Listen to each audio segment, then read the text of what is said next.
So good morning po sa inyong lahat mga kaibigan, Luzon, Visayas at Mindanao at kahit sa iba't ibang panig ng daigdig. Welcome back to my channel, Katutubo TV Vlog.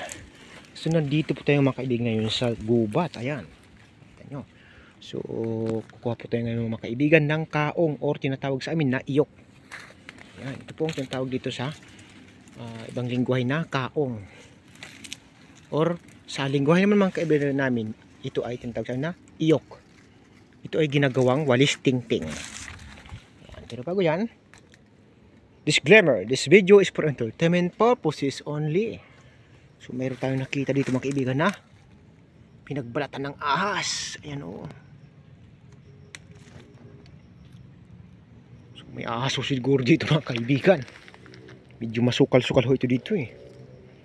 Ahas o siguro dito naglulungga. Masukal po kasi dito. Ayan, so nandun po kasi ang bahay ng busing ko. Dito tayo sa taas banda nila. So mangunguha pala tayo, hindi nanguha. Mangunguha tayo ng kaong or iyok mga kaibigan. Akit po tayo dito mga kaibigan. Tara mga kaibigan, hindi na tayo magtatagal, baka umulan pa. Nag-aambot na muna ako mga kaibigan. Akit na po tayo sa iyok or kaong mga kaibigan. Ayan, so dito na tayo mga kaibigan sa tuktok. So hindi tayo gumamit ng hagdan. Tayo ay dumaan lang sa katawan mismo ng kaong or iyok mga kaibigan.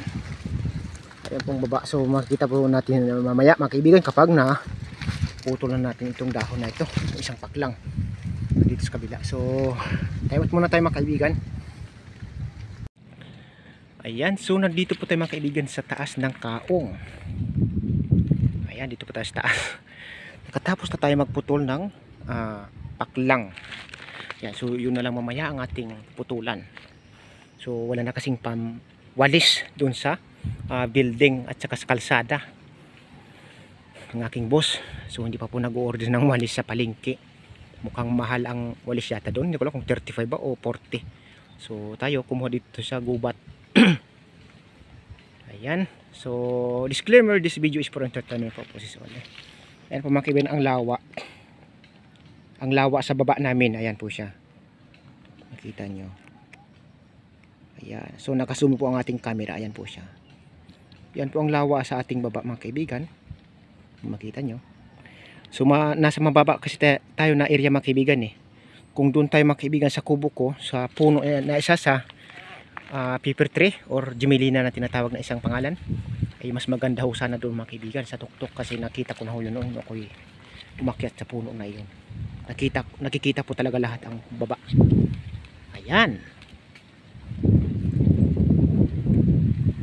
Ayan po siya mga kaibigan. So yan po ang lawa sa aming baba mga kaibigan. So, thank you so much mga kaibigan. Tayo ay bababa na mga kaibigan. Ipispisin pa po natin ang ating paklang ng kaong or iyok para dadalhin doon sa kabila mga kaibigan, para ating kakayasin, lilinisin natin para maging isang walis tingting.